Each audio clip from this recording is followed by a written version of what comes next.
Mardi 31 décembre 2022, bonjour à tous et bienvenue dans cette édition.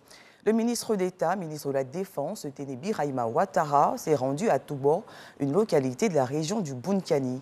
Il y était au nom du président de la République pour exprimer la reconnaissance de la nation aux soldats engagés dans la lutte contre le terrorisme sur cette ligne de front. Un repas de fin d'année est venu renforcer cette cohésion armée-nation. Kader Sogotogo.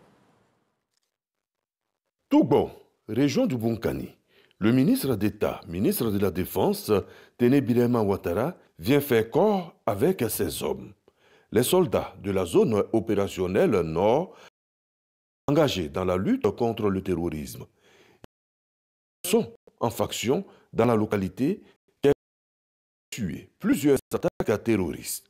Une mission de défense nationale qui amène le président de la République, chef suprême des armées, à dépêcher le ministre d'État, ministre de la Défense, pour témoigner à ces hommes la reconnaissance et la gratitude de la nation. Une démarche bien accueillie par les militaires. Nous sommes particulièrement honorés de partager ce moment solennel avec vous et vous en sommes infiniment reconnaissants. Monsieur le ministre d'État, ministre de la Défense, nous avons essayé de donner le meilleur de nous-mêmes. Nous sommes résolument engagés afin de mettre notre pays à l'abri du péril djihadiste. Sans tomber dans l'autosatisfaction, encore moins dans le triomphalisme, nous pensons modestement avoir obtenu quelques résultats en dépit des pertes que nous avons enregistrées. Face à la détermination et à l'engagement des soldats présents sur la ligne de front, la Côte d'Ivoire mettra tout en œuvre pour leur garantir des conditions de travail et de vie acceptables. Je voudrais, mon général, rassurer vos hommes sur le fait que le président de la République, chef suprême des armées, met tout en œuvre pour faire en sorte que les conditions de vie des soldats soient une préoccupation et la première des préoccupations. Nous avons engagé un programme d'aménagement, d'équipement, de cantonnements qui sont en finition. Nous allons encore lancer cette année des constructions de cantonnements pour essayer de loger le maximum de soldats qui vont au front dans des conditions décentes. Pour ce qui est des 46 soldats détenus au Mali, Téné Birahima Ouattara a tenu à rassurer. J'aurais une pensée particulière pour nos soldats qui sont actuellement détenus au Mali. Beaucoup de choses ont été dites et je peux vous assurer que nous arrivons à la fin maintenant à travers la visite que j'ai faite la semaine dernière à Bamako. Je voudrais aussi parler des rapports entre les soldats et les populations. Chers soldats, vous l'avez réussi et je vous demande de continuer à renforcer les liens de complicité que vous pourriez avoir avec les populations. Ceci est très important. Un repas de fin d'année, des dons et des hommes entreillis, chantant et dansant, la cohésion est tout simplement au rendez-vous.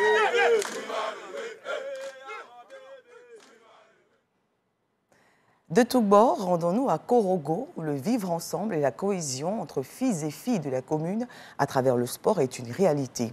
À l'initiative, le ministre du Pétrole et de l'Énergie, par ailleurs fils de la région, ce sont plus de 5000 personnes qui ont marché dans les rues pour témoigner leur reconnaissance au président Alassane Ouattara. Les détails de ce reportage avec Soro Corona. Une marée bleue à travers les rues de la commune de Korogo. À la tête de cette marche sportive, de plus de 5000 personnes, le ministre du Pétrole et de l'Énergie, Mamadou Sangafoua Koulibaly. Une marche pour promouvoir le vivre ensemble et la cohésion sociale entre les filles et fils de la commune de Korogo. Nous sommes à la première édition du parcours de l'unité. Sur plus de 5 km, les participants à cette marche ont mis de côté leur appartenance politique, religieuse et ethnique pour la promotion des valeurs de paix, du vivre ensemble, de l'unité et de la cohésion sociale. Valeur chère au président de la République, Alassane Ouattara. Le sport aussi est un facteur de cohésion, d'unité et d'entente.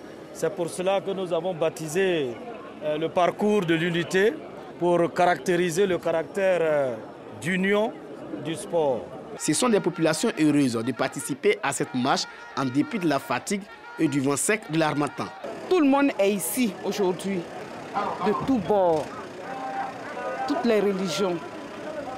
Et ça, c'est à travers le sport, il arrive à nous unir à Korogo.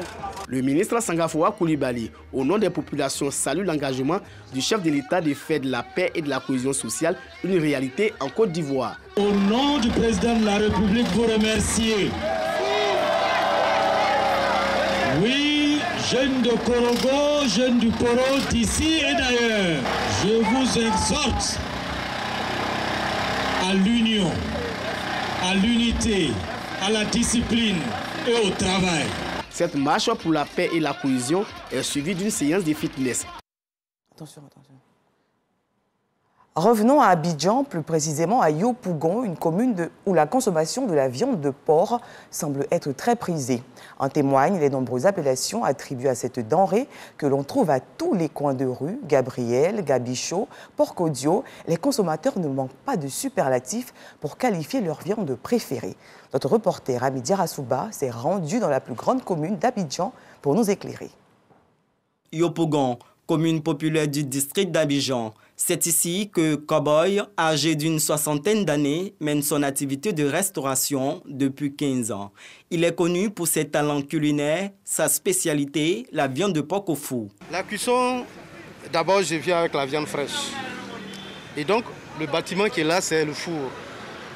Et donc bon, les bandits sont venus enlever le portail. Sinon voilà le bac. Le bac, c'est de la matière qu'on utilise dans la restauration. C'est en alu. Et donc, c'est conseillé pour la restauration. Vous savez, avec les charges, quand on fait les soustractions, on fait tous les débits, on se retrouve par semaine à 150 à 200 000. À quelques encablures de là, Marie Assé, une autre restauratrice, propose le barbecue au porc. À Yopougon, ici, seulement, on nous sert comme identité. Voilà, qu'on mange le porc ici.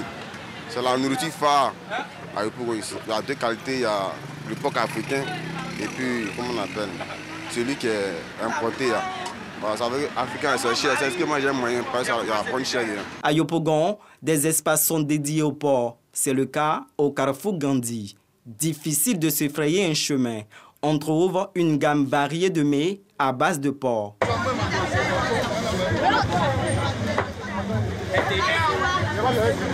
Gisèle fait partie des tenanciers des lieux. On prépare la viande d'abord. Après avoir préparé la viande, on passe au découpage qui se trouve présentement là. Après le découpage, le braisage. Après le braisage, le client peut maintenant consommer. Depuis les fêtes ont commencé, nous pouvons vendre 15 à 20 cartons de porc par jour. À Yopougon, la viande de porc fait partie des mets les plus prisés des consommateurs. Au four, grillé, sauté ou en soupe, chacun y trouve son goût. Place à présent au dossier Vie d'ici avec un focus sur les différents spectacles qui rythment cette fin d'année. Cette période très propice aux concerts d'artistes locaux et internationaux suscite un engouement des populations. Dans cette ambiance, le prix des tickets grimpe. On parle désormais de concerts VIP ou même VVIP. Pourquoi ces prix exorbitants? Qu'en pensent les promoteurs? Réponse dans ce reportage de Serge Pacom Didi, commenté par Serge Collier.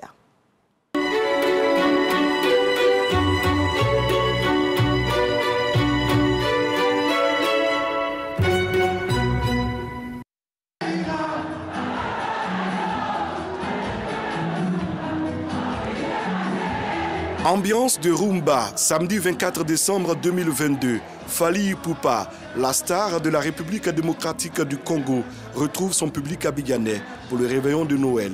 Un concert de prestige. Les prix des tickets vont de 100 à 200 000 francs CFA. En 2020, un spectacle du même artiste avait atteint la barre de 1 500 000 francs CFA.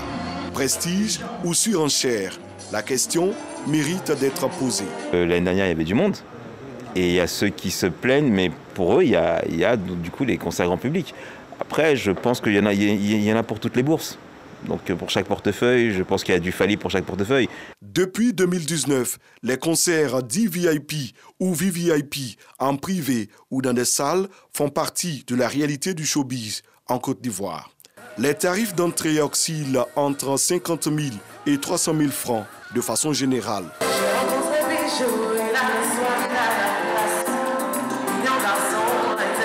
C'est raisonnable d'estimer une fourchette entre 80 et 120 millions de francs pour un concert d'une certaine envergure. Alors vous comprenez tout de suite qu'on ne peut pas faire des tickets avec ce volume d'engagement-là, on ne peut pas faire des tickets en deçà d'un certain prix.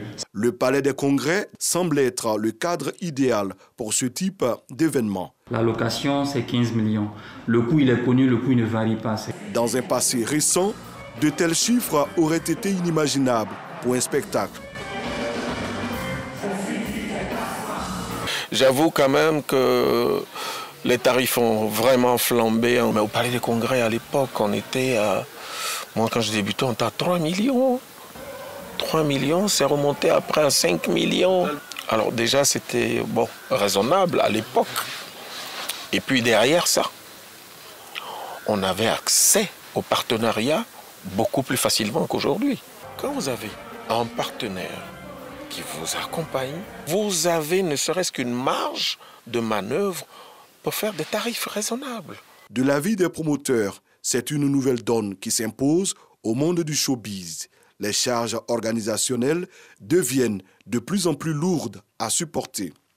Donc quand vous faisiez de payer une salle qui coûte 15 millions, et que vous la mairie de Cocody, puisque le spectacle se passe à la mairie de Cocody, la mairie de Cocody vous impose une taxe qui peut tourner autour de 15 millions aussi. Comment vous faites pour rentabiliser? Ça n'a rien à voir avec la communication qui coûte excessivement cher. Le coût de la location de la salle, le cachet de l'artiste et son groupe, la prise en charge totale de l'orchestre et du staff, parfois une quarantaine de personnes. Ce sont quelques-unes des raisons évoquées pour expliquer cette situation. En plus des charges liées à l'organisation, il y a le volume du cachet de l'artiste. Un gars comme Fally ou Matt James, ils prennent des cachets d'un certain montant. Les salles donnent un plus dans la communication globale d'un artiste. Voilà. Aujourd'hui, si vous êtes un artiste qui est en train de marcher, maintenant tout le monde vous êtes obligé d'aller vers le Palais des Congrès de l'Hôtel Ivoire pour voir les personnes VIP qui vous suivent. C'est comme ça qu'on se jauge. Donc il y a des salles aujourd'hui qui sont des salles mythiques, mais qui donnent un cachet important à l'artiste.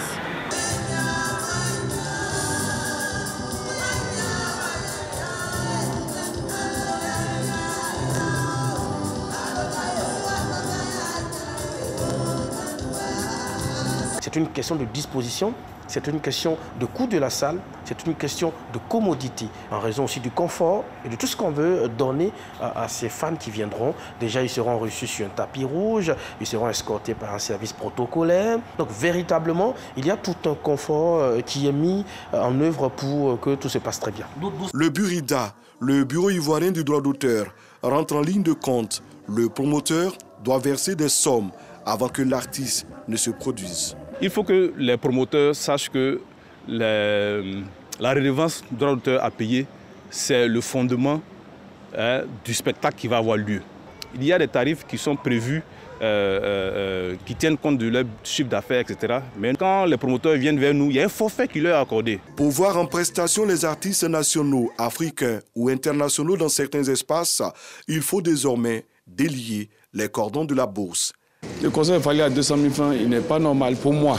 C'est très cher pour l'Ivoirien. Non, le prix, c'est une légende. Déjà qu'il a rempli un stade, déjà c'est à respecter. Donc ici en Côte d'Ivoire, il n'a plus rien à prouver. Abidjan, plaque tournante de la musique africaine, mérite bien son statut, surtout en cette période de fête de fin d'année.